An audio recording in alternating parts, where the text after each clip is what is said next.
Rumah letek-letek mari ngono dicibir. Keluar saya dari rumah 2 bulan kemudian bawa hasil dilalai yang itu wis sepur karo rekening. Dibantu sama pejabat sana masuk miliaran sih dibutuhno 150 masuk. Aku njaluk 150 ngomong ngono. Apa rekening gile wong jenenge yang wis tuwa. Rekening bank iku transfer. Pokoke aku ngertine duit kok ngono. Dikirimi dong sampai 3 miliar lebih. Kirimi Pak. Hasil dibutuhno 150 kok. 1 miliar. Piro? Oke 1 miliar itu. Wah kata kok. Wah 150 ae wong njalukku 150. Lah iku wong itu sik kata Pak. Penggune rekening kula apekan rezeki mulih. Ngono ora ngeken dek. Lah mujud tak. Bejo wae wong-wong itu kan cek bejo. Aku kakek nggo apa nak mati malah ora penak jarine. Ya ngene, malah ra gelem oke. Aku kakek nggo apa butuhku 150. Ben rezekimu kuwi. Wah, terus pripun iki? Ayo wis nggono. Wong bati kok oke. Ayo seneng. Ayo yuk dapat 3,8 miliar. Wah, pulang gaya. Tahun 2003 Mas. Sik zamane LGE kemudian 2004 keluar Innovamu itu. Itu dulu LGE wis golek tahun sing 2002 itu masih 130-an aku cari. Wayam biyen golek LGE sing anyar merah ngono Mas. Anyar dhewe zaman tahun sak itu wis apik wisan itu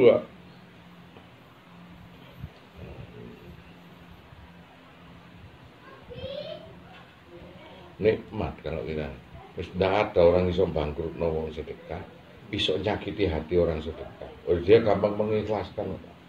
Jadi sakit hatinya ndak panjang-panjang. Mengikhlaskan. 5 keunggulan orang sedekah kata Rasul. Apa? 1, meringankan sakaratul maut. Luar biasa ini. Bapakku ahli sedekah. Allah. Ada rekaman video ini bisa tak kirim nanti. Allah. Terus ahli sedekah. Dan dari beliaulah saya belajar.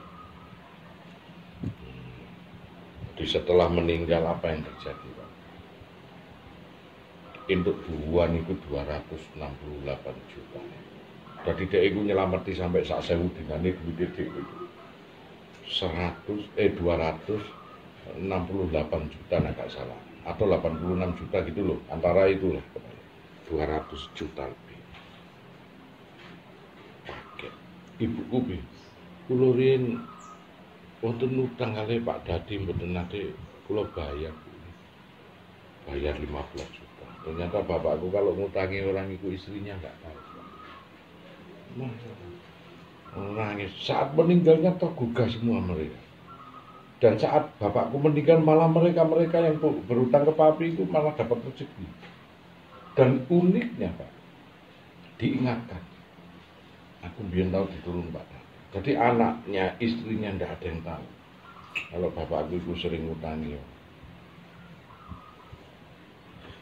Tidak pernah nagih. Ya. Jadi setiap ada orang bumi kok banyak-banyak, ternyata mereka yang banyak utang ke babi. Bahkan 100 hari setelah meninggal itu masih banyak sinyal-sinyal. Dihitung sama adikku perempuan itu direkap itu dapat 268.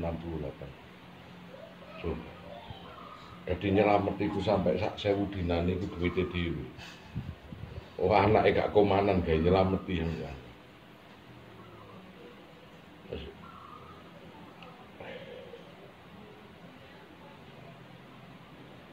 Bapakku ini nek loro ati ambek tonggo pernah ada sesuatu tetangga itu. Disakiti, bener. Ngono iku nak wayahe duwe gawe ngono kadang malah mejem. Gak dapat berkah apa. Wis biarin aja. Loh. Tetangga itu punya gawe pas bapakku mati. Lah ya wis ora iso sound sisteme sepelan persis. Pas bapakku sedo ora wani ngono kecuali malah mejen kabeh. Lho, iso kebalese gitu kan. ganggu ndek gawe ngono gak ndek gawe malah ora bakal sound sistemnya apa niku lancar. Saking ngamuke nemen niku bapak saya itu. Pendilalah dia pas duwe gawe bapakku sedo, ayo saya suka kene ono teror kematian sing diduwe teror mantenan wis ndak wani. Awet dikualat to. Bingung dadi wis muat jenis gak ono sone gak ono apa wis amune sing teko sithik nglewati gang ini kan nglewati wong mati dhisik bingung iki tamu-tamune iku. Ayo.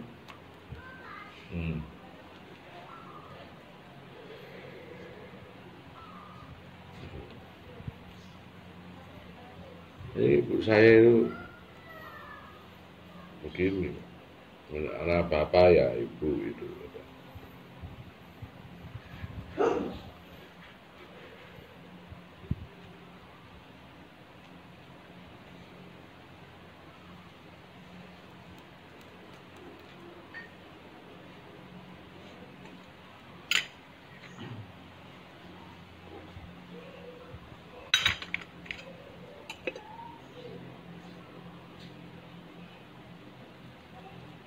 Aku mbiyen ngono kowe iki jenderal kok lho.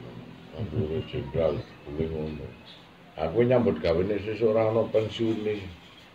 Maksude piye ora duwe pensiun. Nek dadi ulama ya ora ono semakin tua semakin kos.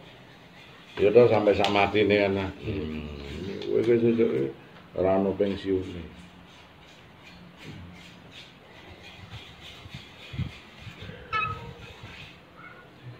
Di jiwa gitu itu sudah melampaui zikir apa namanya di dalam struktur toreko zikir wutub itu 5 baiat. Orang sing keras hatinya di baiat menjadi empuk hingga dia ndono wewe saling kasihan sesamanya. Itu melewati toreko sampai 5 kali baiat zikir wutub. Bayangno nek awakmu duwe jiwa iku. Lewati kan?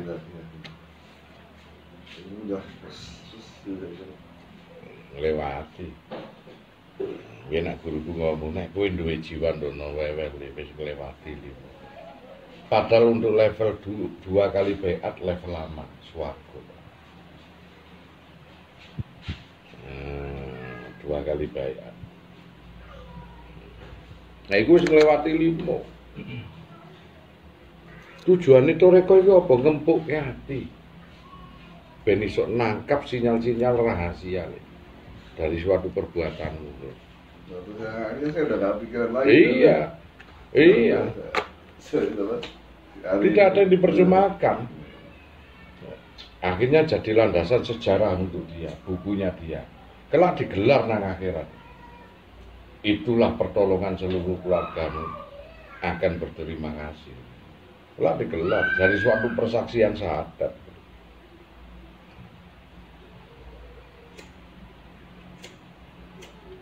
Lama kembali lagi udah.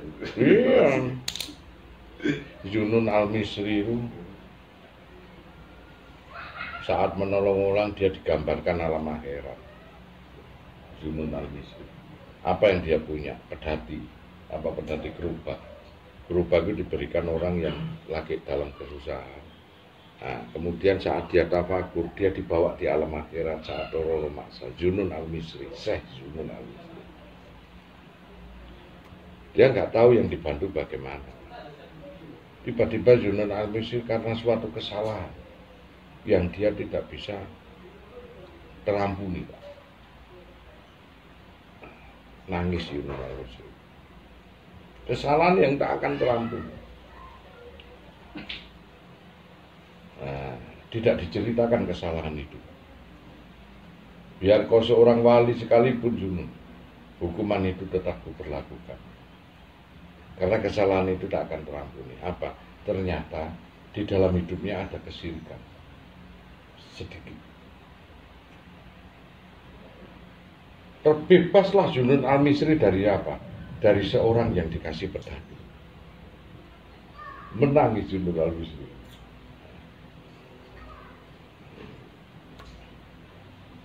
Dia bilang apa orang yang dikasih pedati? Aku yang mewakili di neraka ya Allah. Karena saat itu bagiku neraka yang sesungguhnya saat itu tanpa ada pertolongan dari Zunun, maka aku menghadapi neraka yang sebenarnya. Kalau neraka ini aku mudah untuk melalui, sang diberikan aku yang melalui. Nah, dari syafaatnya dia Zunun, maka kau kubebaskan. Orang itu tidak iman-iman betul, kalah dengan Zunun. Tapi dia yang dianggap neraka saat dia menghadapi masalah dulu itu dibantu Zunun.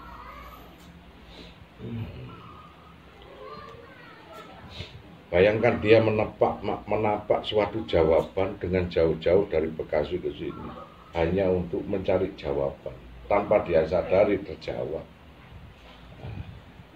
Tidak ada dalam pikirannya dia seorang yang dikasih pedati. Tetapi saat masuk ke dalam sesuatu ruangnya itu, maka itu yang terjadi. Dia menjadi penghalang untuk Zunun masuk neraka. Ke dalam, woi. Oh. Harus apa? Ya, Mbak. Alhamdulillah. Alhamdulillah.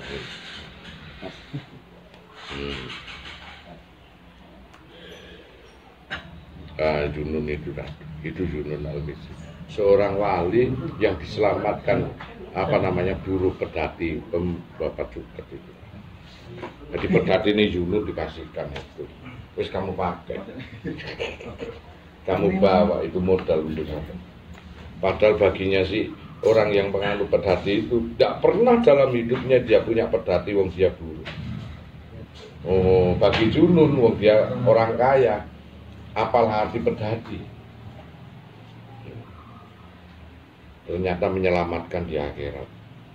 Zunun Al-Misri langsung saat tafakur itu mendongak ke atas itu, alhamdulillah dapat informasi. Jadi dibocorin akhiratnya itu.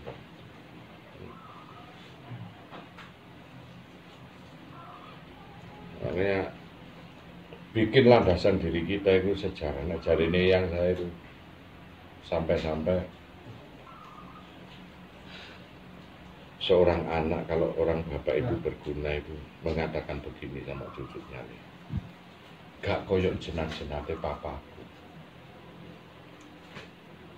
Kalau ada seorang keturunanmu begitu maka kau mulia.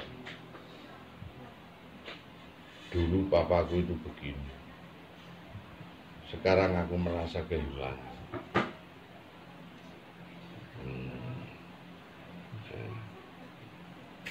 Makanya jadikan landasan tulis diri kita untuk bisa berguna untuk keluarga, kerabat, orang lain. Orang lain biarpun tidak kenal, jadikan prasasti dalam hatinya. Ya, tukang parkir tiba-tiba, saumur-umur aku ono wong isak minum. Prasasti terukir, Pak, tergoreskan sudah, tidak akan bisa lupa. Cekung, gak hanya tulisan masih bisa terhapus, tapi kalau sudah tergoreskan tidak bisa terhapus. Itu. Makanya idola saya itu Zunun Al-Misri. Sahdu ya. Seorang yang kaya raya tetapi sahdu. Seorang waliullah ini kaya raya, Zunun Al-Misri. Syekh Zunun Al-Misri dari Baghdad. Selevel dengan Abdul Qadir Jailani. Bahkan Abdul Qadir Jailani menghormati. Oh, Syekh Zunun turun dia dari panggung, dipersilahkan naik Syekh Zunun. Saya tak bisa baca Quran. Syekh Zunun ini tak bisa baca Quran, tapi seorang wali Allah. Kata Abdul Qadir Jailani, biarpun kau tak bisa membaca Quran, tapi kau khatam Qurannya kehidupan. Kau khatam Qurannya kehidupan. Itulah siapa? Syekh Zunun Al-Misri. Idola saya itu Zunun Al-Misri. Jadilah seorang kaya raya yang sufi. Jadilah kau seorang konglomerat yang sufi. Jadi kau seorang pendekar yang sufi. Jadi kau seorang seniman yang sufi. Apapun itu kata-katanya Zunun Al-Misri.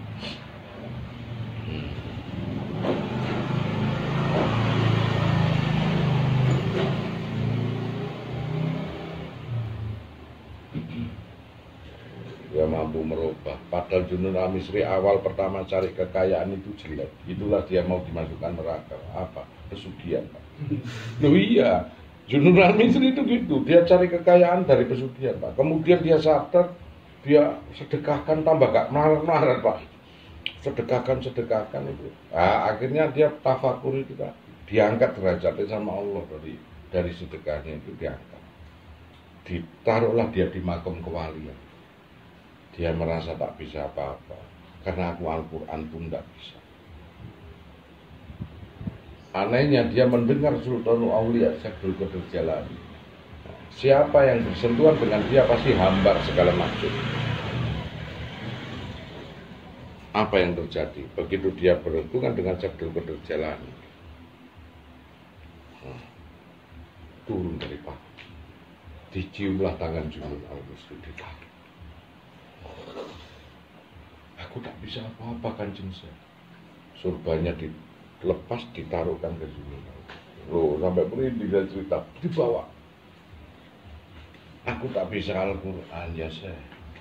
Tapi kau menghatamkan Quran kehidupan ya Junun. Aku yang bersaksi di akhirat. Menangis juga. Itu idola saya. Idola saya, Junun al-Misri. Makanya kalau ada sedekah-sedekah itu wajib apa? Syekh Malik bin Dinar, Malik Sirajawa, Junun al-Misri. Nah, itu sunane wali ini Sunan Giri. Nah, Ainul Yakin, Pangeran Ainul Yakin, Sunan Kalijogo 4, Abdul Qadir Jalani 5. Abdul Qadir Jalani, Malik bin Dinar, Junun al-Misri, Sunan Giri, Sunan Kalijogo. Pastilah. Fatihah. Ya. Fatihah. Tak ulangi ya. Malik bin Dinar, Malik Sirajawa. Ya, Junun al-Misri, seorang wali yang menyedekahkan seluruh hartanya tapi gak melarat-melarat. Nah, ini. Nah, diketik gak apa-apa, diketik bangane lali. Nah. Malik bin Dinar. Nah, ketikan kok anu Malik bin Dinar. Ini penting ya. Iki paten nono. Ijazah gak oleh dia. Ya, Malik bin Dinar, Junun al-Misri, Abdul Qadir Jalani, Sunan Kalijogo, Sunan Giri, Pangeran Ainul Yakin.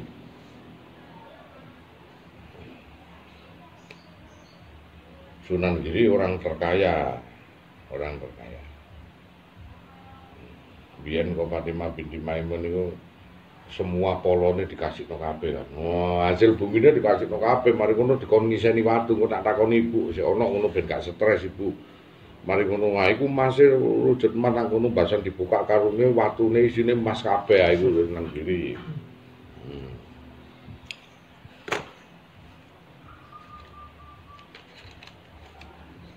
Saya dulu ya itu wasilah ini. Junun al-Misri itu diawali dengan cari duit tidak baik, pesugihan. Diawali dengan menggadekan keluarganya untuk pesugihan. Hingga seumur hidupnya dia menyesal apalah artinya dunia ini. Diberikan semua sama Allah dengan tulus dia, bahkan dirinya sendiri. Akhirnya diangkat derajat sama Allah menjadi seorang waliullah, Junun al-Misri.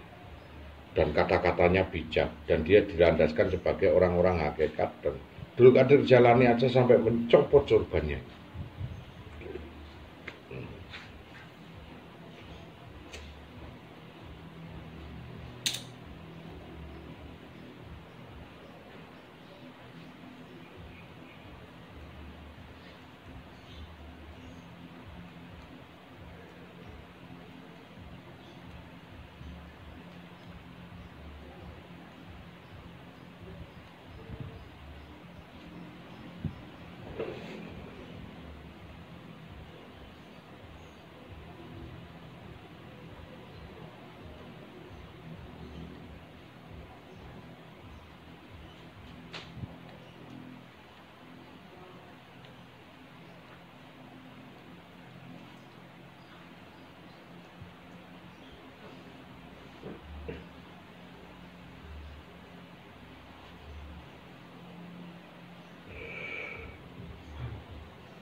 itu Daulah Khilafah Islamiyah sebagian besar dananya dari Zunun al-Misri. Nah, iya, terus dibuat apa namanya sampai katanya ini untuk perjuangannya Salahuddin al-Ayyubi waktu perang salib.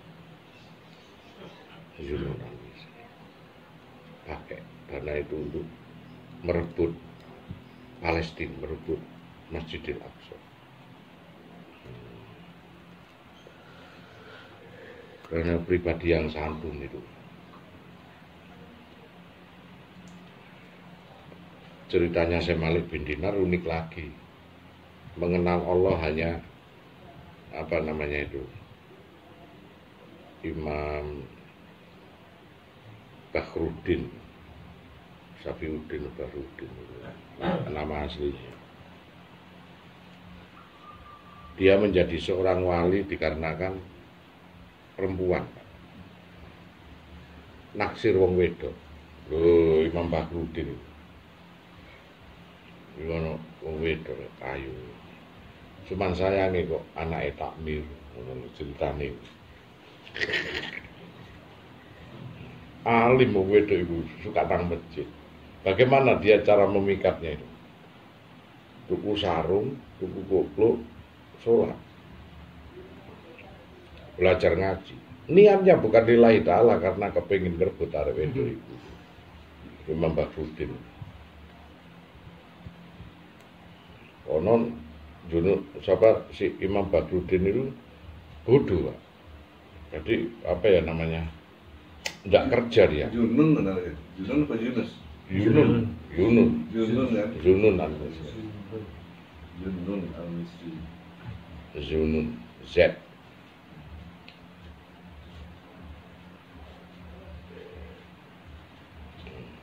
Jadi Imam Bakhruddin itu begitu. Setelah subuh nang masjid, duhur nang masjid, ketemu ambek arep wedok iku. Akhirnya arep wedok iku salut, pemuda iki rajine salat padahal modus. Salate modus. Mau cari perhatian Imam Bakhruddin itu mau, gak karena lillahi ta'ala, Pak. Akhirnya omong-omongan ambek arep wedok iku kenalan dadi, Pak. Dadi ini gini wis kon dadi pacarku iya, tapi gak disetujui karo bapakne karena nganggur. Tok pangane apa anakku itu? Wah, Imam Bakhruddin bingung. Kon sugih dhisik tak kekno anakku. Apa yang dia lakukan? Juhud. Imam Bakhruddin itu nang ndukure gunung deh pertapa. Jaluke apa? Yo gak lillahi ta'ala, jaluk sugih. Pokoknya aku sugih. Topo deh. Hingga topo nyampe batasannya, kenal Allah ditari kenapa jalukmu. Sugih. Kayak iya. Sugih mudun ke gunung sugih disebut Syekh Malik bin Dinar. Setiap dia menapak kaki uang mas. Kalau dia masuk ke dalam kapal, Pak. Wah, iki kapal iki oleh kenapa itu? Dibuang aja iki penyusup iki. Berarti si Imam Bakhruddin mau dibuang itu dikepyok air laut. Yuk. Keluarlah ikan-ikan itu nyokot duit emas, Pak. Orang itu kagum semua hingga dijuluki Syekh Malik bin Dinar. Dialah si raja uang, raja dinar, raja emas. Sugih lah. Budal arep nglamar no, nggawa duit karungan iku. Dirapi wong. Stres e. Stres. Wah, gawe apa terusan aku duit ning cintaku dirapi wong. Zuhud lagi, Pak. Apa permintaannya? Loh, wali itu punya sejarah sing kelam juga. Apa? Supaya Allah mencabut nyawane suamine iku cek esuk ngerabi rondone. Dikabulkan, Pak, mati suaminya. Gak gendeng kan, itu Malik bin Dinar itu. Imam Bakhruddin itu mati, Pak. Arepe dikawin gak oleh dhisik. Wong tuane wis setuju nunggu 3 kali masa iddah. Selak bingung kok, selak berasrat kok. Piye iki? Nunggu 3 kali masa iddah. Ditunggu 3 kali masa idah. Amin. Kan senang itu. Meninggal sing wedok iku kena penyakit, Pak. Wah, bingung akhirnya apalah cinta ini ya Allah. Keliru selama ini. Kembali zuhud. Aku wis lillahi ta'ala, aku pasrahkan semuanya. Karomahku apa untukmu ya Allah. Cuman aku minta satu aja permintaan yang kau harus menjawab ya Allah. Supaya aku tidak ragu dalam ini. Padahal niatku aku menjadi seorang wali itu buruk ya Allah, aku betapa ini. Hanya karena perempuan, hanya karena harta, hanya karena ingin membunuh orang. Tapi kenapa engkau kabulkan ya Allah? Itu aja. Kenapa? Aku ingin tahu jawaban. Dijawab sama aku. Aku senang, hei Syekh Hasan Basri. Sebab meskipun kau meminta buruk itu mintanya kepadaku, tidak selain aku. Allah itu. Murahnya Allah itu. Senang. Kau berserahkan semua hidupmu hanya untuk aku. Meski kau salah dalam meminta. Itu yang aku sukai di dalam. Nangis. Sujud meninggallah. Syekh Hasan Basri. Ampun saya ya Allah. Sekarang ku serahkan semua. Hanya pengabdianku kepadamu. Nangis. Duduk SMP cabut. Jadikan satu kerinduanmu untuk dirimu. Sujud meninggallah Syekh Hasan. Malik bin Dinar. Syekh Malik bin Dinar. Jadi wali itu unik-unik. Berawal dari unik. Akhirnya terkenal Begalokojoyo. Terkenal juga dengan Sunan Pangkat, Sunan Geseng, juga berawal dari yang unik-unik. Yang disukai kamu masih salah, kalau tetap masih meminta aku, tidak selain aku. Umumnya nak wong sumpah boleh pesugihan nang liyane iku enggak, aku tak njaluk karo Allah. Iku sing disenengi. Tak juhud aku bertapa apa ngono tetep dikai. Bahkan nyantet pun jaluke karo Allah lha wis. Tolong cabut ngono cek aku dadi bojone iku. Sik dikei hikmah terus sama Allah iku. Ternyata gak bejo ngawini ya cewek iku.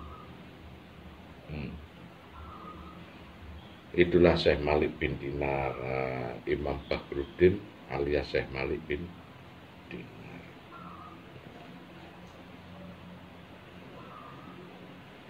Jadi Yunus Al-Misri ya ngono, golek pesugihan gawe supaya gak esok dinyek wong, mari ngono nyesel.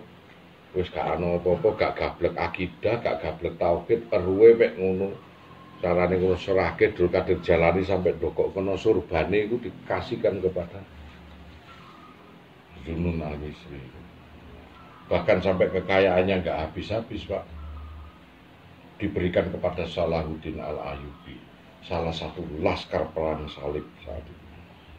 Hingga menang dari hartanya Yunus Al-Misri. Ayo, cerita wali-wali itu banyak menginspirasi kita supaya kita itu ikhlas dalam menjalankan sesuatu. Yang jelas kalau sesuatu sedekah tidak dipercumakan sama Allah. Tidak dipercumakan. Cuman kadang-kadang jawabannya bukan kita menunggu, kadang-kadang sudah ada jawabannya. Dan tidak ada sebiji zirok pun dipercumakan sama Allah itu.